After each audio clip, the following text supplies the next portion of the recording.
Good day, everyone. This is a paper presented by Group 5, and we're looking at the telecommunication industry. We're narrowing down on Globacom as our case study, Globacom Nigeria Limited, known as GLO. The announcement made by Nigerian Communication Commission (NCC) boasts that Nigeria has the largest market in Africa with around 157 million customers and a tele-density of 101%. As at March 2024, more than 163 Nigerians had internet access due to the expansion of broadband mobile networks.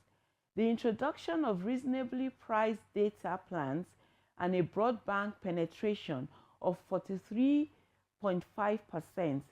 According to MBS, the telecom sector contributed the third highest amount to real GDP in Q2 2024, behind trade and agricultural production sectors, which produced 16.3% and 20.3% respectively. The information and communication technology sector, ICT, largely driven by telecommunication, contributed 11% to Nigeria's GDP. Nigeria has four major players in the GSM sector: MTN, Globacom, Airtel, and Nine Mobile.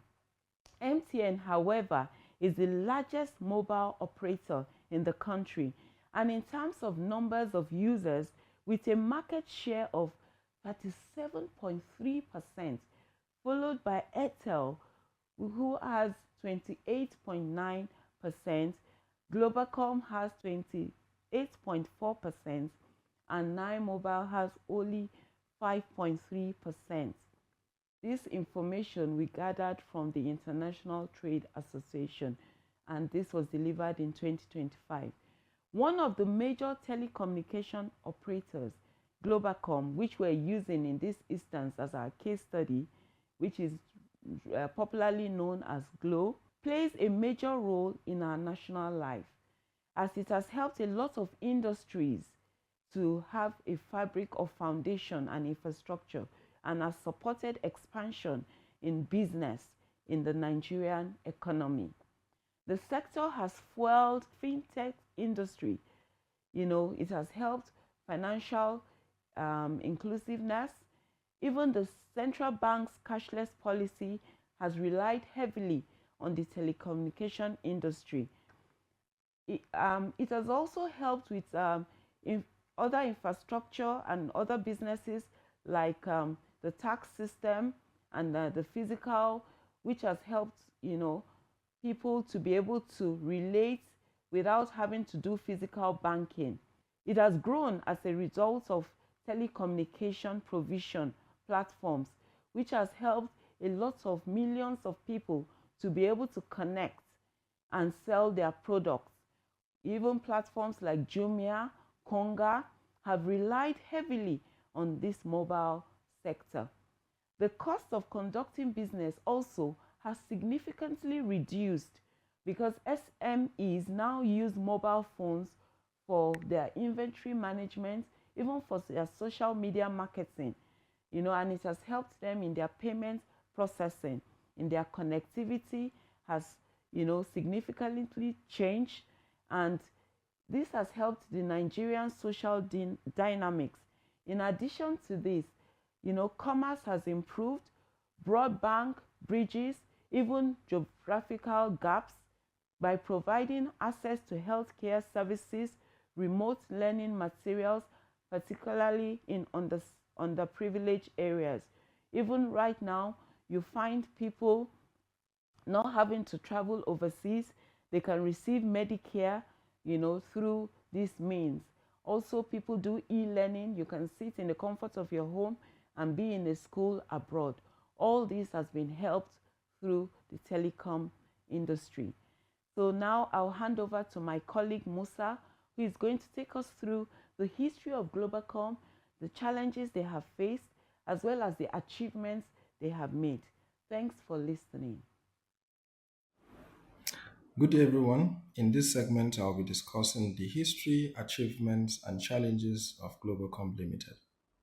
Glo started operations in August 2003.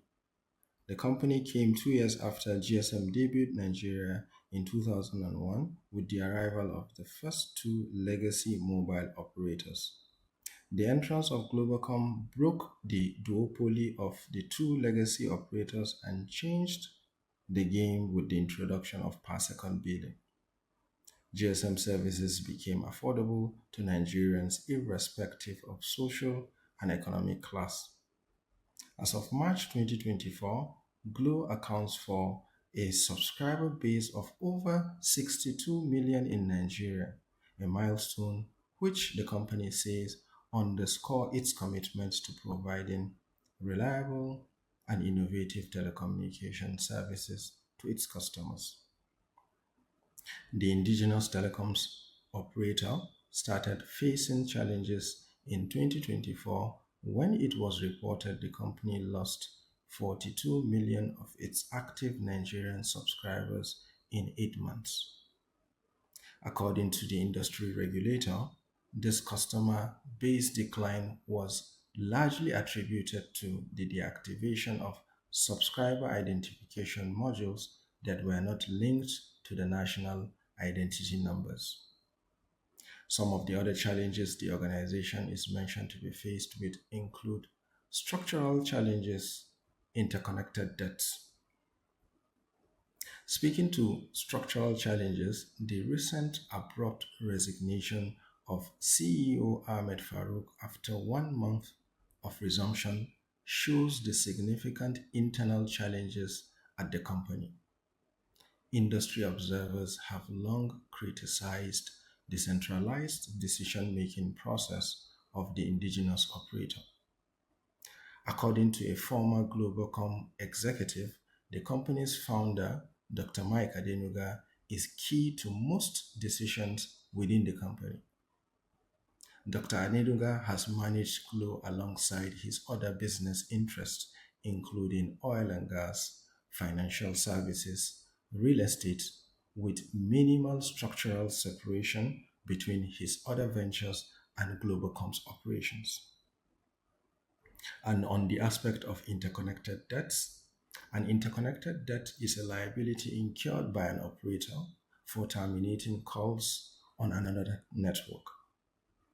Largely prepaid by customers using a particular network, settlement of the liabilities is a recurring challenge in the industry and has lingered for over 15 years, but currently assuming a threatening dimension in the industry.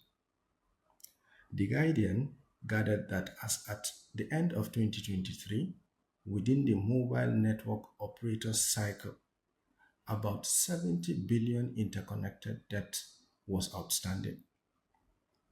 The amount is currently causing serious friction and could soon pitch operators against one another in the coming weeks. In view of the challenges highlighted to be faced by the telecoms giant, the organization is experiencing the below listed disruptions. Number one is regulatory shifts. Two is leadership style or approach. And the third, and certainly not the least, is trust erosion. The challenge of regulatory shifts and leadership style will be x-rayed in the subsequent slides. Thank you. The leadership of Glo, which is our case study, how they react to it. So under this regulatory shift, we are just going to look at some disruptions, such as the SIM card registration. Under that SIM card registration, this is something the regulators always bring in from time to time. Then we need to upgrade KYC, and then when it comes to licensing, different licenses from time to time, each organization, each telecom is supposed to upgrade their licenses. And also there are other disruptions that just come in, such as the rates, changes in various charging communication rates, and then when it comes to the pricing and then penalties and all that, those are the places where the spots where the regulators always come in. The penalties come in when there are infractions, and we know that 70% of the customer base of Glo they lost about 70% of their customer base due to these leadership lapses in when it comes to the regulators. They have not been up and doing, and we know that leadership is how quickly and how intelligently an organization will react and adapt to various changes that come up in its industry. And so, what are their strategic weak points, the lapses in their strategy? First and foremost, you will notice that Glow are usually reactive and not proactive. So when it comes to leadership, once you wait until